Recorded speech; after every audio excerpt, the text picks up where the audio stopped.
Welcome to Golden Blue, everybody, home of the college football fan, and don't forget about the checklist. Hat check, sunglasses check, Pepsi check, notes check, sources check, and thick skin is a check. And don't forget to sing gear to represent your team and yourself in my background. Send it to P.O. Box 360, Liberty, South Carolina, 29657, and get yourself a shout out. On to the next video. In case you're wondering, these are the teams that we don't have represented for the mini helmets. As you can see, we actually have quite a few big brands that's not represented here at Golden Blue. So get your team represented here on Golden Blue. Hey, you already know what time it is, so might as well sit down, brace yourself, and buckle up because you are entering the speculation zone. Make no mistake about it. Utah has come out and said, no, we are not interested in the Big 12. We think that if we join the Big 12, that it would actually hurt our academics. It would hurt our research. It would hurt all that revenue, all that income that we make from all that stuff. And I'm hearing a lot of pushback on that. In fact, I'm hearing a lot of people calling BS on Utah. This is very interesting. By the way, guys, this will be a Get It Gang video. If you don't know what the Get It Gang is, it's basically a name that I came up with for a group of people that come up with video ideas and leave them in the comment section. So if you think that you have a good video idea, leave it in the comment section of this video or any other video, and I just might use it on my next video. So the first two Get It Gang video comments are from Immaculate, both of them. The first one reads, academics are cool and all, but the state of Utah only has like 3.3 million people total in the entire state. Networks are pushing this round of realignment. Utah may have good academics, but they aren't bringing the eyeballs, and BYU already reaches a good amount of the viewers in that state for the Big 12. They might be able to sneak in at the end, but the networks need Washington and Oregon to be free to move. They likely don't want to move without WSU, Washington State, and OSU, Oregon State, getting spots too. Slightly disagree with that last sentence right there. So at some point, if Fox wants to keep things moving, they may have to be willing to give the Big 12 a full boost if the conference is willing to take OSU and WSU. So basically, Utah may just be making a lot of noise to make it appear like they are the ones that don't want the Big 12, when actually the opposite may be true. Here's his second comment.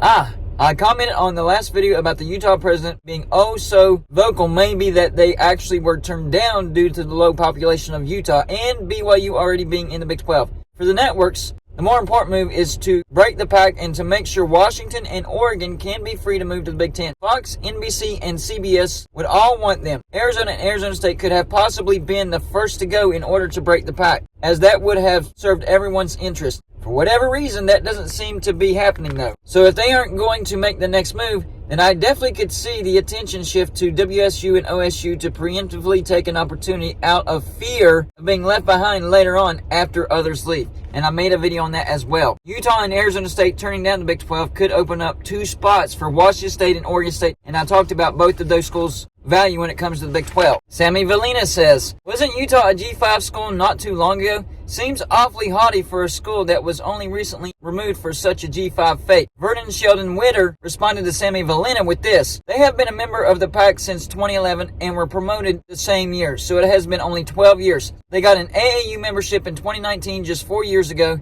They are ranked below BYU, Kansas, TCU, and Baylor according to the most reliable ranking systems. The attitude comes from the AAU membership. Compare this with my alma mater, Kansas, which has had AAU membership since 1910, and we do not trot it out and brag. And they rank 6 places below us. Another remark from Mark Samuelson says, Utah is possibly angling for a Big 10 invite. Big 10 wants a presence in all 4 time zones. Utah is an AAU member in the Mountain Time Zone, and very importantly, has shown a commitment to football. At the end of the day, the Big Ten will not only want to be one of the remaining power conferences, but competitive too. It would be detrimental to the Big Ten if all of the expansion happens just so they can be second fiddle to the SEC, because their programs just can't win on the field. I think Brett McMurphy is correct. UCLA and USC did not join the Big Ten to be an isolated island. My guess would be Utah, Washington, Oregon, and Stanford to the Big Ten.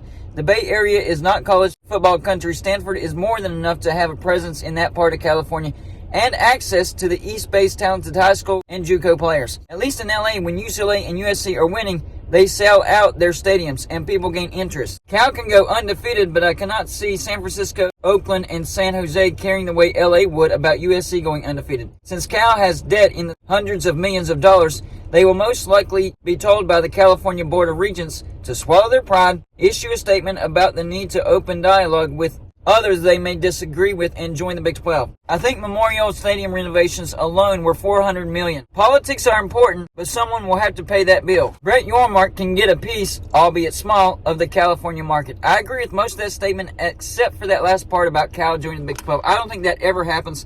I think if the Pac-12 goes under and they can't get an invite to the Big Ten, then they would either drop football or go independent. So that's the only part of that I do not agree with. And finally, Donald Skipper said this: the Utah academic money argument is nonsense. The Pac-12 and the Big 12 are athletic conferences that have zero to do with academic grant allocations. The good news is that the Big 12 will not have to deal with the arrogant Utah and their mighty 104th rated academics. So basically, a lot of people saying this argument that Utah is using as far as it'll hurt our academics and our research money and our grants and all that stuff, our endowments, and the list goes on. If we join the Big 12, that's why we want to stay in the Pac-12.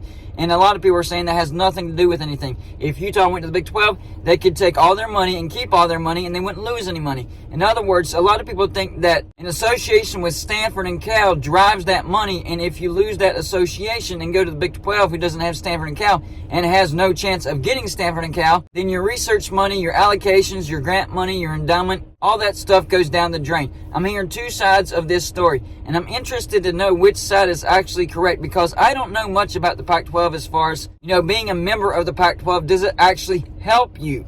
I mean, being associated with Stanford and Cal, does it help you in that manner? So if you were to leave the Pac-12 and not be associated with Stanford and Cal, does that hurt your academics? Does it hurt your research?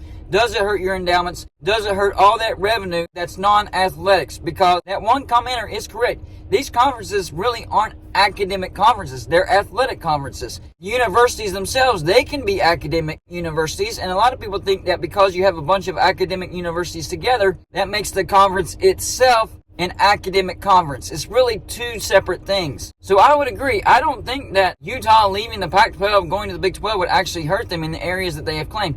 And on top of that, Utah said that joining the Big 12 would hurt their NIL situation. That's the complete opposite, and I did a video on that yesterday. I mean, 80% of the United States population that watch college football is on the east side of the United States. So joining the Big 12 would actually help your exposure as far as athletics go, which would increase your revenue because more people would be interested in watching your games. So that argument I don't believe at all. It's the academic argument that I'm trying to find out, and I'm seeing a lot of comments that are saying that's complete bullcrap, it's hogwash, doesn't make any sense, and it seems like the Big 12 is the one that actually turned down Utah.